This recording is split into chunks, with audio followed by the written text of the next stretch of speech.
नमस्कार मित्रांनो, तुमचं चांदणी बुटीकमध्ये मी स्वागत करते. मी आज तुम्हाला 36 साईजचं कटोरी ब्लाऊज कटिंग दाखवणार आहे पेपरावर. त्यासाठी इथे मी बॉडी मेजरमेंट घेतलेलं आहे. तुम्ही इथे बघू शकता, छाती 36, कंबर 29, उंची 13.5, मुंडा 15, पुढील गळा 6, मागील गळा 9.5, शोल्डर 15.5. ही सर्व मापे आपण बॉडी मेजरमेंटमधनं किंवा त्यांनी दिलेल्या मापाच्या ब्लाऊजमधनं घेऊ शकतो. त्याच्यानंतर इथे मी आकृती काढलेल्या आहेत. त्यामध्ये आपण कशा पद्धतीने कुठे काय माप टाकणार याचा आधी अभ्यास केलेला आहे. तुम्ही आकृती बघू शकता.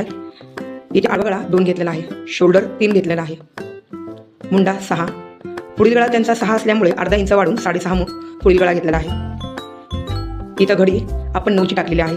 छातीचा चौथा भाग, त्यांची छाती 36 आहे, 36चा चौथा भाग 9 अधिक 2 इंच सिलाई मार्जिन. अशा पद्धतीने इकडे माप टाकले आपण. त्याच पद्धतीने खालच्या साईडला कंबर अधिक 2 इंच, त्यांची कंबर आहे 29चा चौथा भाग 6.25 येतोय, त्यामध्ये अधिक 2 इंच सिलाई मार्जिन.